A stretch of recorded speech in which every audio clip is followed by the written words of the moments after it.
The dream always started the same way. Dr. Lena Vasic stood in a field on a planet she had never visited, knee-deep in grass that smelled like copper and salt, and her old beagle, Rufus, sat at her feet with his chin on her boot. In the dream, the grass turned to fire. In the dream, something enormous moved behind the tree line, something with too many limbs and eyes that reflected no light. And Rufus did not move. He sat and he breathed, and his tail swept the dirt once, slow and unconcerned, and the fire bent away from them as though it had been told to leave. She always woke before the enormous thing showed itself. She had been having the dream for 3 weeks, every night, and she had stopped trying to interpret it. Dreams on relay stations were strange. The recycled air did things to sleep. She woke now in the veterinary bay of relay station Catherine 9, her neck stiff against the exam table headrest, a line of dried saliva on her chin. Rufus was curled beneath the table with his nose tucked under his own haunch, his breathing steady, his ears pooled around his head like spilled fabric. He was 11 years old. His muzzle had gone white 2 years ago, and the fur on his chest had thinned to something soft and pale, and his left hip clicked when he stood too fast, and his ears still dragged the floor when he walked. He was the only Earth animal on the station. Most of Catherine 9-1200 residents had never seen a beagle in their lives. Some had never seen a Terran animal at all. The emergency tone cut through the overhead speakers 3 seconds later, not the amber advisory, the red one. Lena was on her feet before the second pulse. Rufus lifted his head, ears forward, eyes soft, and waited. He did not bark. He had not barked since they left Earth. She had wondered about that in the early months, had run auditory stress panels and environmental hormone checks, and even consulted with a xenobiological behaviorist on Relay Station Gentho 3, and the answer had always been the same. Nothing was wrong with the dog. He simply did not bark.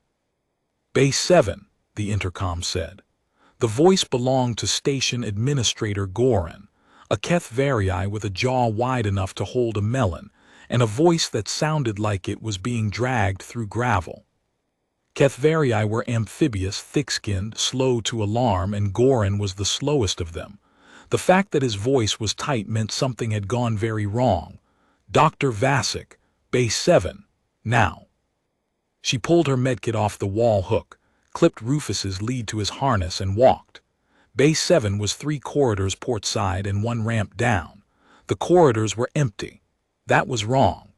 At 7:40 station time, the corridors should have held 200 beings on shift rotation, the usual flow of dock workers and cargo handlers, and the small knot of Dreneth merchants who ran the canteen. They were empty because everyone who was not locked in their quarters was already in Base 7, pressed against the viewport wall, staring at what had been brought in. She smelled it before she saw it, blood. Not human blood, which smelled like old pennies. Not Kethvarii blood, which smelled like wet stone. Something older, thicker, sharper, like iron left in rain for a season. Rufus's nose lifted. His nostrils flexed twice, pulling the scent apart the way he always did, cataloging it somewhere behind those soft brown eyes in whatever filing system a beagle's brain used for the 10,000 smells it processed every hour. His tail did not move. His body did not stiffen. He walked beside her at the same steady pace, claws clicking on deck plating, unhurried. Base 7 was the cargo intake, a room the size of a small warehouse with reinforced decking and overhead gantries for the loader arms. The loader arms were retracted and locked. Someone had cleared the bay of freight. In the center of the floor, on a steel pallet dragged in from the freight shuttle, lay a Tessavari war mount. Lena stopped walking. She had read about the Tessavari. Every relay vet kept a cross-species reference library, and hers was 12 years thick and covered 74 documented species. The Tessavari were Catherine 9 nearest neighbors, 3 systems rimward, a martial culture built around mounted cavalry. The species itself looked like someone had crossed a Komodo dragon with a draft horse and given it an extra set of limbs, heavily scaled, quadrupedal with 2 articulate forelimbs, endothermic, averaging 600 kilograms for a mature adult. Their war mounts were something else entirely.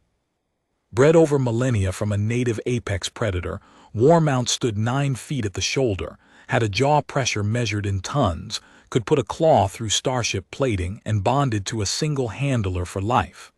They were the Tessavari's most sacred institution. Not tools, not weapons, partners. This one was down. It lay on its side, and its 6 legs were drawn in, and its breathing was fast and shallow and wet. There was a gash along its flank that ran from shoulder to hip, a wound 3 feet long and deep enough that Lena could see the pale edge of rib through the blood. The tissue around the wound was swollen and darkening, going from red to a deep violet that she recognized immediately. Infection, and it had been running for hours. The mount's eyes were open. The pupils were the size of dinner plates, black and glossy and dilated with pain, and they tracked everything that moved. Around the pallet, 9 Tessavari soldiers stood in a half-ring. They were fully armored, ceramican bone plate fitted over dense scaled hide, and each of them carried a blade longer than Lena's arm. They were not moving. They were not speaking. They were watching the war mount die, and there was nothing in their posture that looked like they knew how to stop it. Goran intercepted her at the edge of the ring. His hands were shaking. Lena had never seen a Kethvari's hands shake. Their muscle fibers were layered in 3 directions, built for underwater pressure changes, and shaking was not something they did. Goran was shaking. "Dr. Vasic, thank you for coming. I am required to inform you that the Tessavari delegation arrived 40 minutes ago requesting emergency veterinary aid. Their mount was injured during a territorial engagement en route.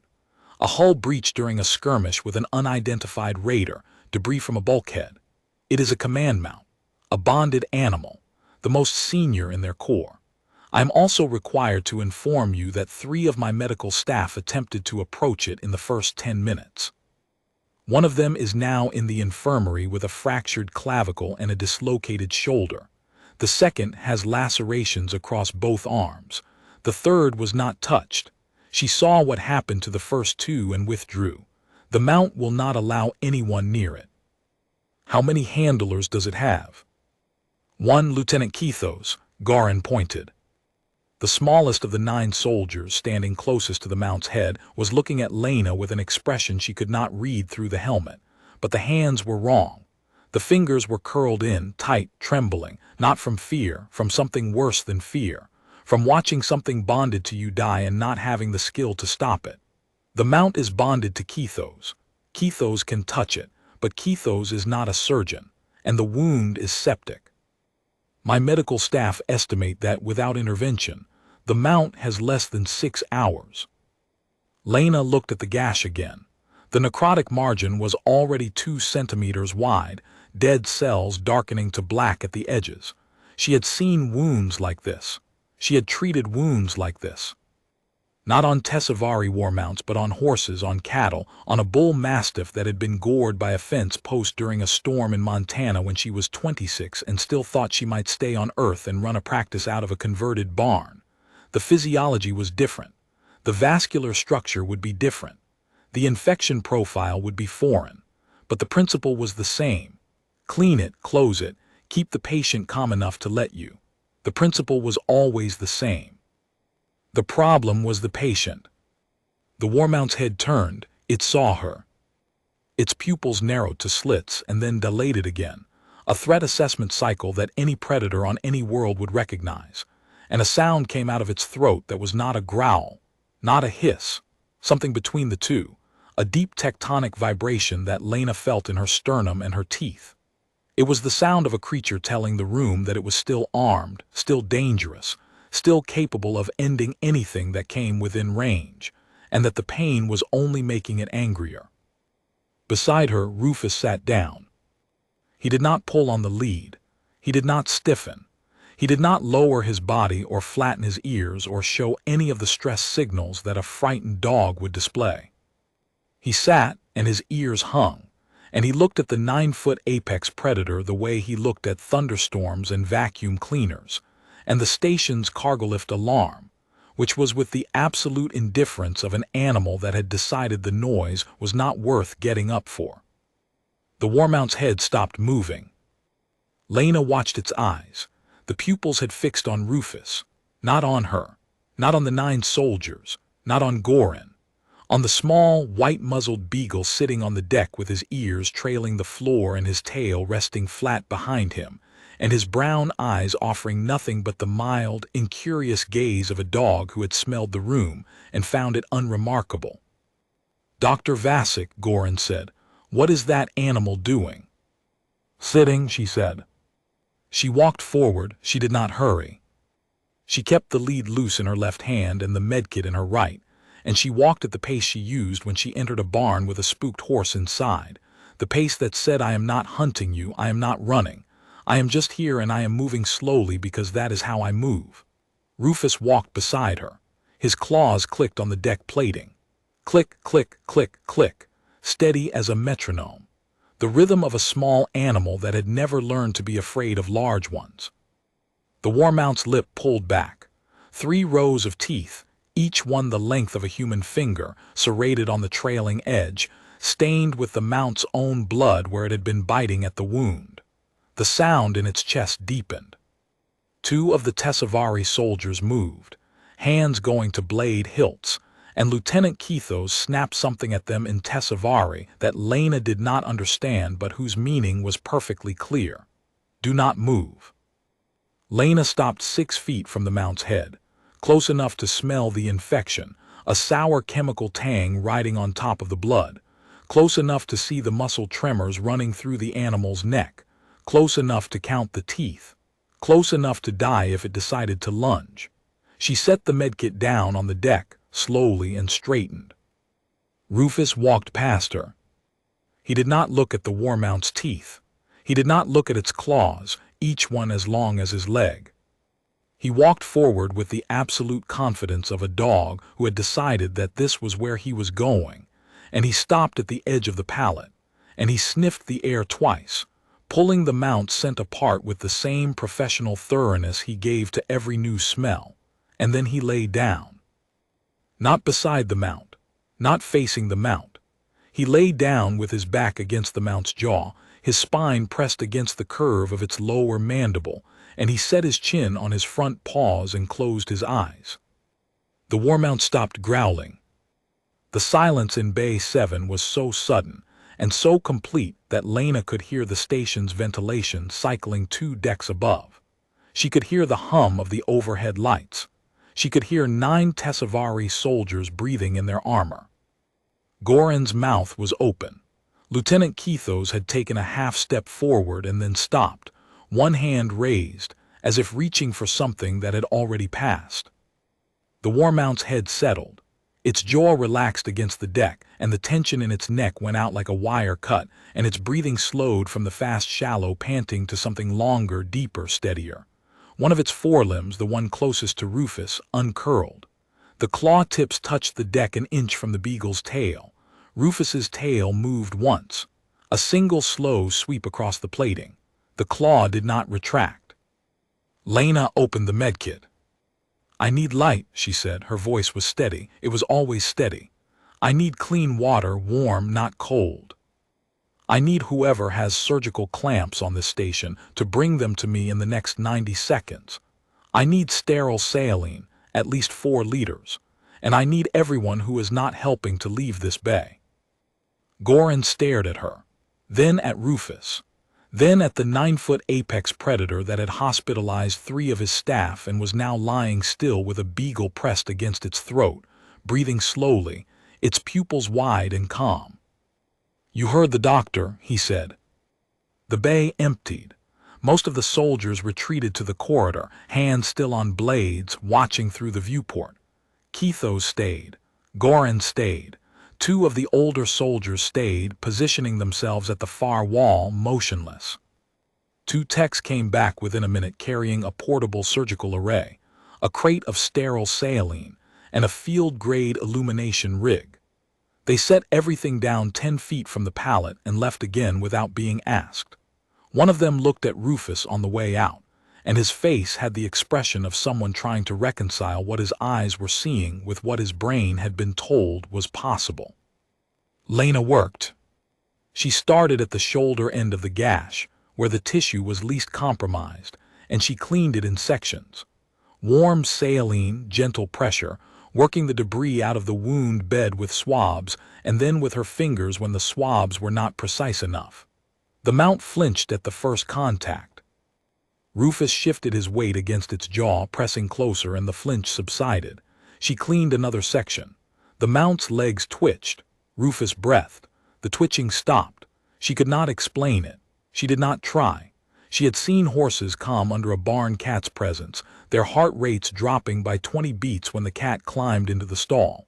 She had seen fighting dogs go still when a handler's child sat down beside them. She had spent 30 years watching animals read each other in languages that no translator could parse, and the only rule she had ever found was that calm was contagious and panic was a choice, and that the smallest animal in the room was often the one who made the choice for everyone else. The infection was worse than she had expected. The wound tract went deep, 3 layers of muscle compromised, and the tissue along the bottom third was necrotic, dead cells and bacterial colonies turning the flesh to something that smelled like old metal and looked like wet charcoal. She debrided it by hand, working with forceps and a scalpel from the surgical array, peeling the dead tissue away in strips. It was slow work. It was careful work. The mount's legs twitched harder during debridement, the pain cutting through whatever calm Rufus had given it, and Kithos knelt beside its head and spoke to it in Tesavari, low and steady, a cadence that sounded like prayer. Rufus opened one eye, looked at Kithos as if approving the lieutenant's bedside manner, and closed it again. 30 minutes in, she had the wound bed clean enough to assess. The deepest layer showed healthy tissue, pink and vascularized, bleeding in the slow, steady way that meant good circulation. The rib was visible but intact. No fracture, no scoring, just the clean white curve of it beneath the muscle. The debris had been a piece of bulkhead hull, jagged and unclean, and it had dragged bacteria from the mount's own skin surface deep into the wound tract. She packed the wound bed with an antimicrobial compound she had formulated 2 years ago for Adreneth fratox with a similar deep tissue infection, adjusted the concentration by body mass and metabolic rate, and began closing the deep layers with dissolving sutures. She worked quickly but not hurriedly. Every stitch was placed, checked, seated. The mount's muscle tissue was denser than anything she had worked with on Earth, closer to equine muscle but with a fibrous outer layer that resisted the needle. She adjusted her technique, using a wider curve on the suture needle, pulling the tissue edges together with a mattress stitch that would distribute the tension evenly. The mount did not move. Its breathing stayed long and slow. Rufus's back rose and fell against its jaw in the same rhythm. Kithos watched her work. At some point during the second layer of closure, the lieutenant removed the helmet. The face beneath was young, scaled in patterns of dark green and bronze, narrow, with vertical pupils that were fixed on Lena's hands with an intensity that made the air feel tight. There were marks on Kithos's jaw that Lena recognized from her cross-species reference as grief scoring, faint parallel lines that Tesavari cut into their own scales when a bonded mount was wounded. The lines were fresh. "You have done this before," Kithos said. The translator on the lieutenant's collar rendered the words flat, but the tone underneath was not flat. It was raw and careful and held together with the kind of discipline that only people who were very close to breaking could maintain. "I was a large animal vet on Earth for 18 years before I took the relay contract," Lena said. She did not look up from the suture. "Horses, cattle, dogs, the occasional exotic. A rhinoceros once at a sanctuary in Kenya. 2 elephants. A bear that a ranger brought in during a flood. The anatomy is different. The work is the same." "The work," Kithos repeated. "Cleaning a wound, closing it, keeping the patient calm enough to let you do both." She placed another suture, pulled it taut, tied it off. "The calm is the hard part. You can teach someone to suture in a week. You can't teach them to walk into a room with a wounded predator and not be afraid. Your animal, Keithos said, the small one. Rufus. Rufus. The word sat awkwardly in Tessavari vocal architecture, the sibilant slurred, but Keithos said it carefully, as if the name mattered. He is from your deathworld. He's from Indiana. A pause. He lay against Sethkara's throat. I need you to understand what that means. Sethkara has killed 3 beings who approached her while wounded.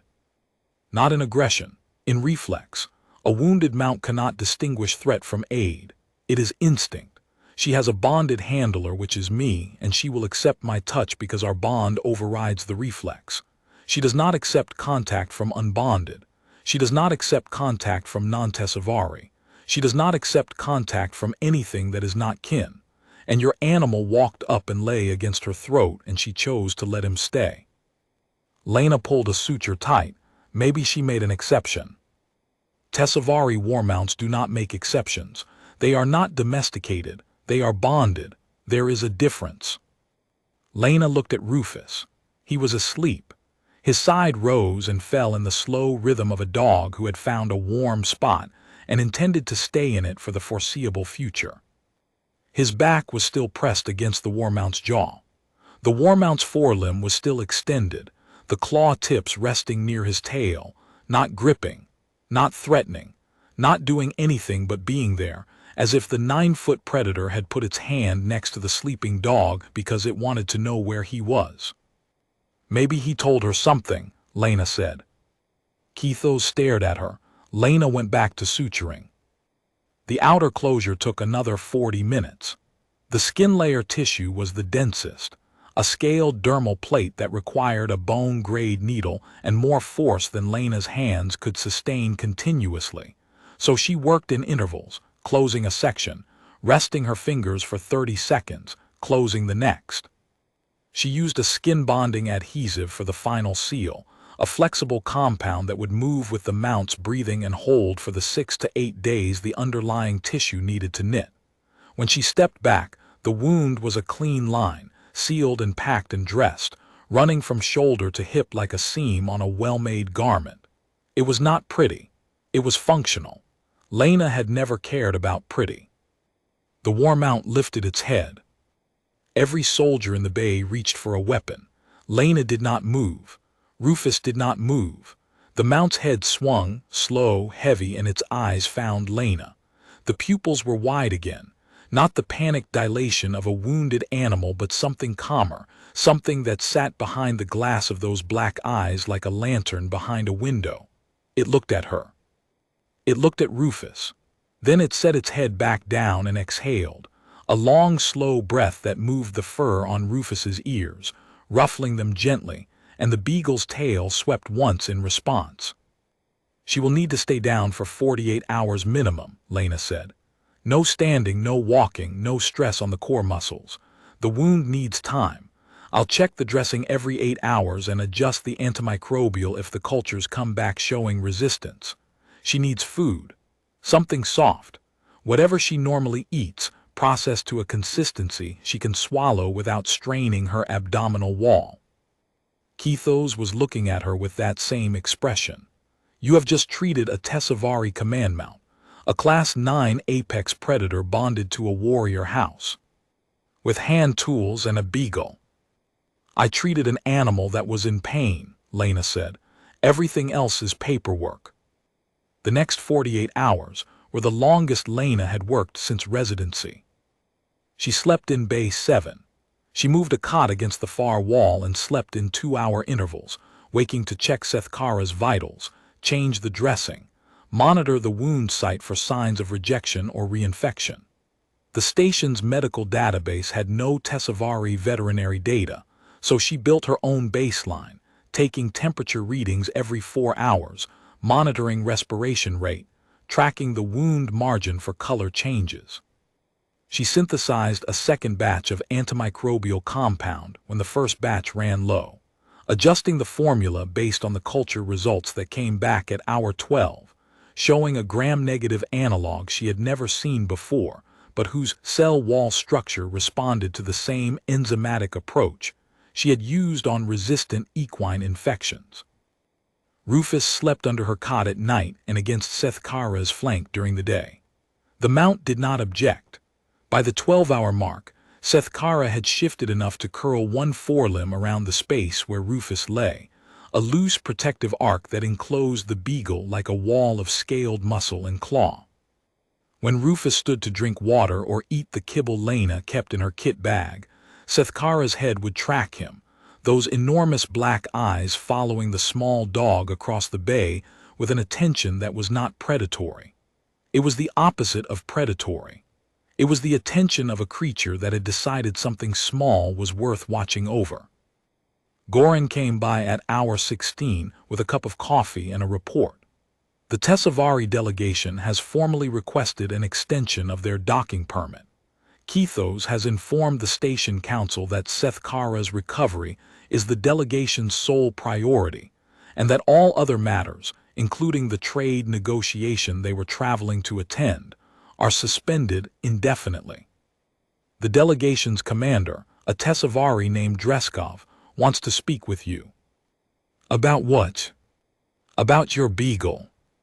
Dreskov was not like Keithos. Dreskov was large, even by Tessavari standards, heavily scarred across the jaw and neck, with one eye that tracked normally and one that did not track at all, sealed behind a plate of surgical steel bolted directly to the skull. Dreskov wore the command insignia of a Tessavari strike pack, which Lena understood to be roughly equivalent to a colonel commanding a regiment of mounted cavalry. Dreskov had been riding war mounts for 40 years. Dreskov stood at the entrance to Bay 7, looked at the war mount, looked at the Beagle curled against its flank with its chin on its claw, and stood there for a long time without speaking. "Your animal is unbonded," Dreskov said at last. "He's bonded to me. To you, a human, a Terran, a species that walks without claws, bites without venom, and weighs less than Seth Kara's head." "Yes. And your animal, this Rufus, he does not fight." Lena looked at Rufus. He was awake now, his chin on Seth Kara's forelimb, watching Dreskov with those soft brown eyes that had never held anything sharper than mild interest. "No," she said, "he doesn't fight. He has no armor, no fangs, no venom, no threat display. I have reviewed his species classification. Terran scent-tracking hound bred for pursuit of small prey over rough terrain, 20-pound average weight, life expectancy 13 years, no documented combat capability." "He has a very good nose," Lena said. "And he likes to sit on things." Dreskov's remaining eye narrowed.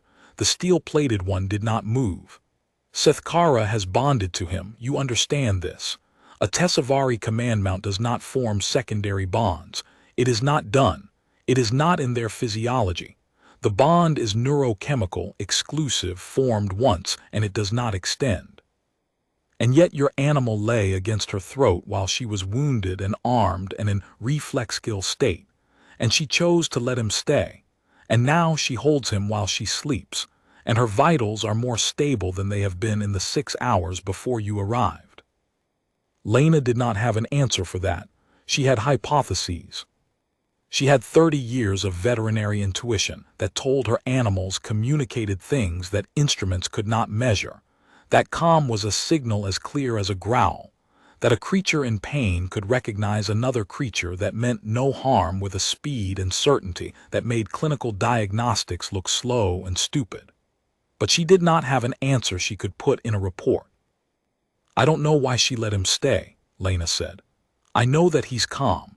I know that calm is something animals can read.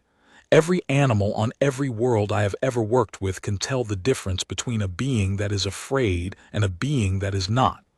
Rufus has never been afraid of anything larger than him because he has never had to be. He grew up on a farm in Indiana. The biggest threat he ever faced was a screen door." "A screen door?" "It's a door made of mesh. It swings on a hinge. He was suspicious of it for about a week. Then he learned to push it open with his nose, and after that he owned the porch." Dreskov stared at her. Then Dreskov looked at Rufus. Then Dreskov did something Lena had never seen a Tesavari do, not in 3 years on the relay station, not in any cultural footage, not in any diplomatic briefing. Dreskov bowed, not to Lena, not to Sethkara, to the small, white-muzzled, 11-year-old Beagle lying with his chin on the claw of a Class 9 apex predator. The bow was deep and slow, the gesture of a warrior acknowledging rank. Rufus's tail moved once, a slow sweep across the deck plating. Then he put his chin back down and closed his eyes. At hour 32, the trouble came. Lena was changing Sethkara's dressing, working carefully along the suture line, when the bay door opened and 4 beings walked in that she had not seen before. They were not Tesavari. They were Makran, a species she knew only from station dossiers, tall and angular, with skin like wet slate and 4 arms each, the upper pair thick and muscled, the lower pair thin and articulate, tipped with fingers that moved independently like the legs of insects. They wore Merchant Guild insignia in polished silver. They walked like they owned the corridor and were considering buying the station. The lead Makran stopped 6 feet from the pallet and looked at Sethkara the way a buyer looks at livestock at auction. "We were told the command mount was incapacitated," the Makran said. His translator rendered it in a smooth, unhurried baritone. "We are here to inspect the animal and discuss terms of acquisition with the Tesavari delegation." Kithos was on the far side of the bay, cleaning the portable surgical array. At the word acquisition, the lieutenant's hand went to a blade hilt. Dreskov, standing near the door where the commander had taken to standing during Lena's shift changes, did not move. Dreskov's eye was on Lena. "This animal is my patient," Lena said. She did not raise her voice. She had learned a long time ago in a barn in Montana with a mare that had lost a foal and was trying to kill everything that moved, that the quieter you spoke to a predator, the more it listened. Volume was panic. Calm was authority. "She is recovering from surgery. No inspections, no acquisitions, no negotiations in my medical bay. Come back never." The lead Makran looked at her. He was a full 2 feet taller than she was. His upper arms were crossed, a posture that in Makran body language conveyed confidence and contempt in equal measure. His lower arms hung loose at his sides, the thin fingers articulating in a slow, deliberate pattern that Lena recognized from the station's cultural dossiers as a dominance display, the Makran equivalent of cracking knuckles before a negotiation.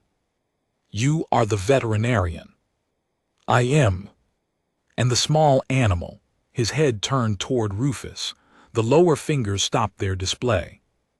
Rufus was awake. He was sitting up against Sethkara's flank and he was looking at the Makran, not with alarm, not with tension, not with the coiled readiness of a dog that sensed danger, with the same mild, unworried interest he showed when a new person walked into a room and he had not yet decided whether they were worth sniffing. His ears hung. His tail was still. His head was tilted slightly, one ear cocked higher than the other, which was the Beagle's equivalent of polite curiosity. "That is my dog," Lena said. "An earth animal, Terran designation Canis lupus familiaris, Beagle variant. A scent-tracking hound, historically bred for pursuit of small prey, no combat application, no tactical value, no threat classification in any galactic registry." The Makran smiled. It was a wide expression that showed rows of flat grinding teeth. "And this is the animal that calmed a Tesavari war mount." "You're well informed." "We are merchants. Information is our second currency. The first is leverage." The Makran unfolded his upper arms and took a step toward the pallet. "The mount's bond value increases significantly if it has demonstrated secondary bonding capacity.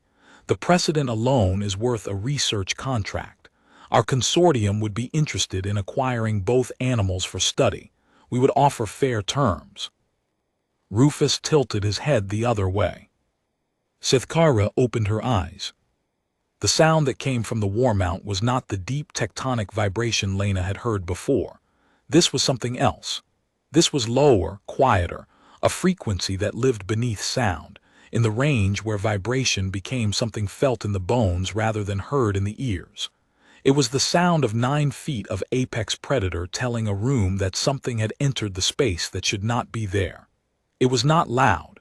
It was barely audible. It was a warning so fundamental that it bypassed the ears entirely and went straight to the part of the brain that remembered what it was like to be prey. The 4 Macron stopped moving. Sethkara did not rise. She could not rise. Her wound was 32 hours into healing, and her muscles were stiff, and her core was compromised, and standing would tear the suture line. But she did not need to rise. She curled her forelimb tighter around Rufus, a slow, deliberate motion that brought the Beagle closer to her chest, and she fixed the lead Macron with both eyes, and the pupils went to slits, vertical and black and ancient, and her jaw opened exactly 2 inches, just enough to show the first row of teeth, and then it closed again. Once. A single display, not a threat, a statement. Rufus yawned. Not a stress yawn, not a displacement behavior.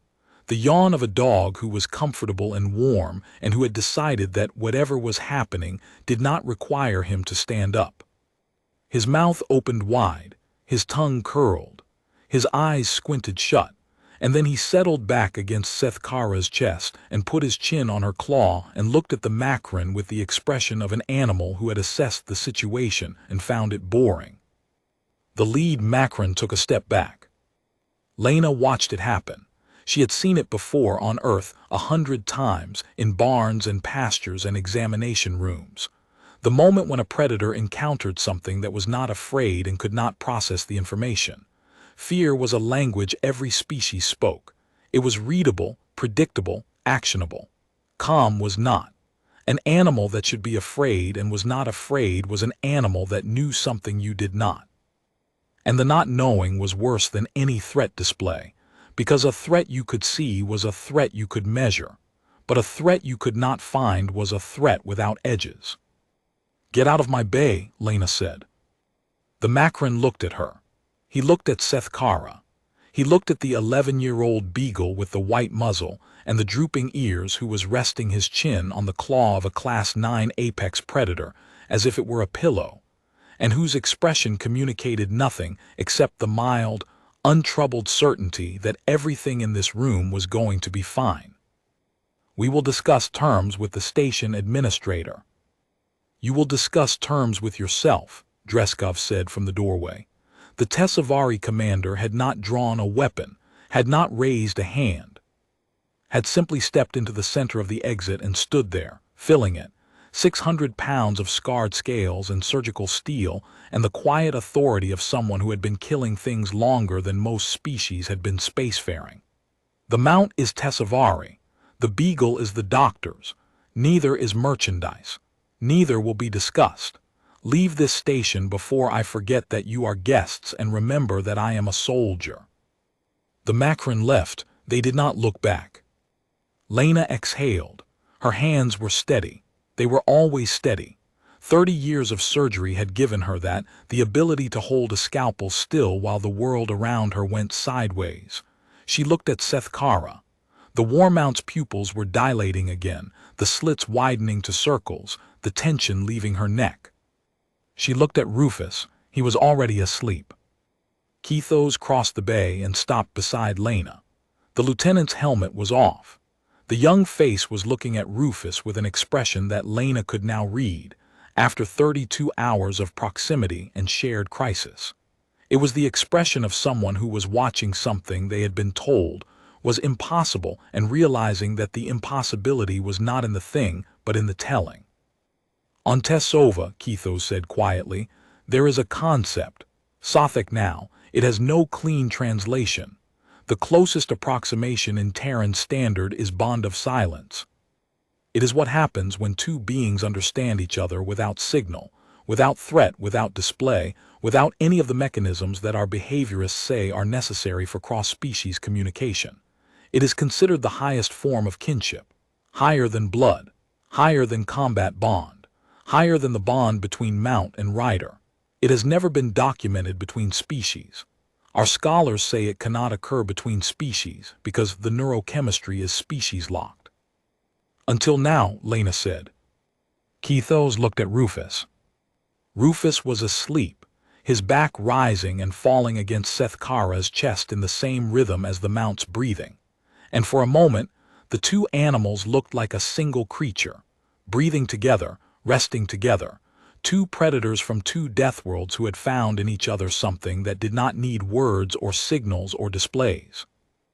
Until now, Keithos said. Hour 48. Lena removed the outer dressing and inspected the wound site. The tissue was pink, healthy, well vascularized. The swelling had gone down by 60%. The antimicrobial compound was holding. The sutures were intact, the deep layers already beginning to integrate with the native tissue. She ran a portable culture scan and found zero bacterial load above baseline. Seth Kara's vitals were stable. Her temperature had normalized. Her appetite had returned. She had eaten 2 portions of the softened ration that Keithos had prepared, and she had drunk 4 liters of water, and she had lifted her head when Lena entered the bay, and the sound she had made was not a warning. It was a greeting. Lena crouched beside the mount's head and ran her hand along the jaw, feeling the smooth, hard scale, the warmth of the tissue beneath, the slow pulse of blood through the superficial vessels. Seth Kara closed her eyes. Rufus was wedged into the space between the mount's chin and her forelimb, and he was looking at Lena with his tail going in that slow, steady sweep that he used when he approved of something. She can stand tomorrow, Lena said to Keithos. Supervised short intervals. 5 minutes the first time, then 10, then 15. I want to see how the core muscles hold before she bears full weight on the injured side. Keithos nodded. Commander Dreskov has filed a formal report with the Tesavari High Command. It contains a full description of the treatment, the recovery, and the bond between Seth Kara and your Beagle. What kind of report? A precedent filing. The first documented case of a Tesavari command mount accepting a non-Tesavari companion. The first documented case of Sothek between species. The High Command will want to study it. They will want to study him. Rufus doesn't do well with studies. He falls asleep. That, Keithos said, with the first thing approaching a smile that Lena had seen on a Tesavari face, is precisely the quality that interests them. Dreskov arrived that evening with 2 other Tesavari officers Lena had not met, both senior, both bearing the scarring and insignia of long service. They stood at the edge of the bay and watched Seth Kara for 10 minutes without speaking. Then Dreskov walked to Lena's cot and set down a small object wrapped in cured hide. Open it. Lena unwrapped it. Inside was a disc of polished bone, pale amber, the size of her palm, with a glyph carved into the center that she did not recognize. The edges were worn smooth with age. The bone was warm to the touch, dense and heavy, and it caught the light in a way that suggested it had been polished by many hands over many years. That is a Kalsarath token, Dreskov said. It is given to those who have stood between a mount and death and held the line. In the history of the Tesavari mounted corps, it has been given 41 times over 900 years. 37 of those recipients were Tesavari. 2 were Dreneth field surgeons who saved mounts during the compact wars. 1 was a Keth Varii stable handler who held a mount steady through a station decompression. None were human. None were veterinarians. Lena turned the disc in her hand. It was warm. The bone had a grain to it that ran in spirals like wood grown in a wind. I don't need a medal, she said. I need your mount to stay off that flank for another 48 hours, and I need someone to bring me more saline. It is not a medal. It is a recognition. The Tesavari do not award valor. Valor is expected. We recognize bond. You entered a room with a wounded predator that had already injured 3 beings. You brought a small, slow, aging earth hound with drooping ears and no teeth worth counting, and you walked toward the thing that every other being in the room was backing away from, and you sat down and went to work. And the 2 of you did what 9 Tesavari soldiers, a bonded handler, and a full station medical team could not. I cleaned a wound and closed it. No, Dreskov's voice was quiet now, quieter than Lena had heard it. You walked in calm. Your animal walked in calm. And the calm was enough. That is what the token recognizes. Not the surgery, not the skill, not the compounds or the sutures. The quality that cannot be trained, that cannot be synthesized, that cannot be bought by a Macron merchant guild. The quality that your species carries and does not notice because you have lived with it so long. Lena looked at Rufus. He was asleep again, tucked against Seth Kara's chest, his back rising and falling in rhythm with the war mount's breathing. They were breathing in sync. She had not noticed when it started. Somewhere in the last 48 hours, the old Beagle and the ancient war mount had found each other's rhythm, and now they breathed together the way two instruments play the same note when placed close enough. He's a good dog, she said. He is from a deathworld, Dreskov said. Like you, and like you, his lethality is not in what he does. It is in what he does not need to do. On the third day, Seth Kara stood. Kethos was at her head, one hand on the jaw, speaking in that low, steady cadence. Lena was at her flank, one hand on the wound site, monitoring the suture line as the mount's core muscles engaged. The war mount shifted her weight, gathered her 6 legs beneath her, paused and rose. The motion was slow, careful, favoring her right side, and there was a moment at the halfway point when her legs trembled and Lena's hand pressed harder against the wound site, feeling for any shift in the tissue, any sign of separation. The sutures held. The legs steadied. And Seth Kara stood there in the center of Bay 7, 9 feet of scaled muscle and bone and teeth, and she turned her head and looked down at Rufus. The Beagle was sitting on the deck where Seth Kara had been lying. The plating was warm from the mount's body heat. He looked up at the war mount, his head tilted, his ears hanging, his tail sweeping once across the warm deck. He did not stand. He did not move. He sat and he waited with the patience of a dog who had all the time in the world. Seth Kara lowered her head. The motion was slow and deliberate, her neck bending in a long, controlled arc until her jaw was level with Rufus's head. She held there. Her breath moved his ears. The bay was silent. Rufus reached up and licked her jaw. One lick, quick, wet, matter of fact. The way a beagle licks a food bowl, or a hand, or the face of something he has decided belongs to him and always has. Kethos made a sound. Lena did not look at the lieutenant, but the sound was not a word. It was the sound of something breaking that had been held too tight for too long, grief and relief, and wonder hitting the same nerve at the same time. That, Goran said from the doorway, is going in my station report. What section? Lena asked. I have no idea. I may have to create one. The Tesavari delegation departed on the 4th day. Seth Kara walked to the shuttle under her own power, Kethos at her side, her gait careful but steady, the wound site holding.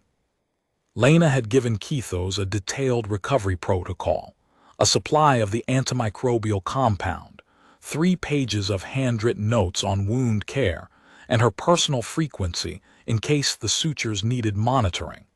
She had written the notes at 300 because she could not sleep, and because writing them was easier than thinking about the bay being empty. Dreskov stopped at the shuttle ramp and turned. The High Command will send a formal communication to your station administrator. There will be a request. I am informing you in advance so that it does not arrive as a surprise. What request? The Tesavari Mounted Corps wishes to establish a veterinary liaison position, permanently staffed, on Cathra 9 or on a Tesavari vessel of your choosing. The position would carry the rank equivalent of a Tesavari field surgeon and the access privileges of a Kalsorath holder. You want a vet. Want you Dr. Vasic, specifically, and your Beagle. Dreskov's eye moved to Rufus, who was sitting at Lena's heel, watching the shuttle ramp with his head tilted slightly to the left, his ears pooling on the deck, his tail still. The report I filed used a phrase that does not translate well into Terran Standard. The nearest equivalent is this: The animal that does not need to fight is the most dangerous animal in the room. The High Command understood the phrase. They want to understand the animal. He's not a weapon. No, he is something the Tessavari do not have a word for, something we did not think existed. An animal that makes other animals calm. An animal that walks toward danger and sits down. An animal that treats a Class 9 apex predator's jaw as a pillow and sleeps without dreaming. Dreskov paused. We have 100 war mounts. We have 200 handlers. We have 900 years of bonding protocols and behavioral science. And we have never had a being that a wounded mount will choose over its bonded handler. We would like to understand why. Lena looked down at Rufus. He looked up at her. His eyes were brown and soft and clear, and they held nothing more complicated than the simple fact that he was here, and she was here, and that was enough. I'll think about it, she said. Dreskov bowed again, to Rufus, then to Lena. Then the commander walked up the ramp, and the shuttle sealed and the engines cycled, and the Tessavari were gone. Bay 7 was quiet. Lena stood in the empty space where Seth Kara had lain for 4 days. The deck still held the faint impression of the mount's weight, scuffed plating where claws had rested, a stain where the first cleaning had washed out. The Kalsareth token was in her pocket. It was warm against her hip. Rufus sat beside her. His tail swept the deck once, slow. His ears hung. His nose worked the air, pulling apart the fading scent of Tessavari blood and saline, and the heavy musk of a war mount, cataloging it, filing it away in whatever place a beagle keeps the things he does not want to forget. Garin appeared in the doorway. You should know, the administrator said, that 3 delegations have contacted the station in the last hour requesting information about Earth veterinary services. 2 of them specifically mentioned the Beagle. What did you tell them? I told them the Beagle was unavailable for comment. Garin paused. I also told them that the next time someone brings a wounded apex predator to my station, I am calling you first. Not the medical team, not security, not the diplomats, you and the dog. He's 11 years old, Garin. He has arthritis in his left hip, and he can't hear high-pitched sounds anymore, and he sleeps 14 hours a day. And yet a Tessavari war mount chose him over its bonded handler. And yet a Macron trade consortium left this station empty-handed because they looked at a sleeping beagle and could not understand what they were seeing. And yet a Tessavari commander who has killed more beings than my entire security force bowed to him. Twice. Lena did not answer that. She did not have an answer. She had 30 years of clinical experience and a doctorate in xenobiological medicine, and 100 published papers on cross-species pain management. And she did not have an answer for why an 11-year-old beagle from Indiana could do what no training, no protocol, no technology, and no weapon could replicate. She knew what she felt. She felt it every morning when Rufus put his chin on her boot, and every evening when he curled against her ribs, and every time she walked into a room full of hurt and frightened animals and he walked beside her calm, slow, unbothered, telling every creature in the room the same thing without ever opening his mouth. You are not alone, and I am not leaving, and the noise is just noise, and the fire is just fire, and the only thing that matters is that someone stayed. That night the dream came again, the field on the planet she had never visited, the copper salt grass, the fire in the tree line, the enormous thing moving behind the trees, Rufus at her feet, chin on her boot, tail sweeping the dirt once, slow. But this time the fire did not go out.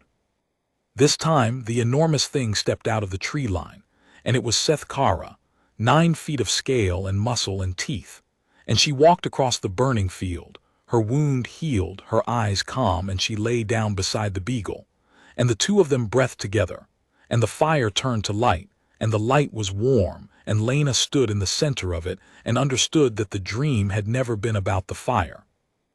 It had been about who stayed. She woke with Rufus on her chest, his weight warm and solid, his heart beating against hers in the slow, even cadence of an animal that had never, not once, considered leaving. Outside the viewport, the stars burned cold and distant and alien. Inside the veterinary bay on Relay Station Catherine 9, a woman and her old Beagle lay in the quiet, and the quiet was enough, and it always had been.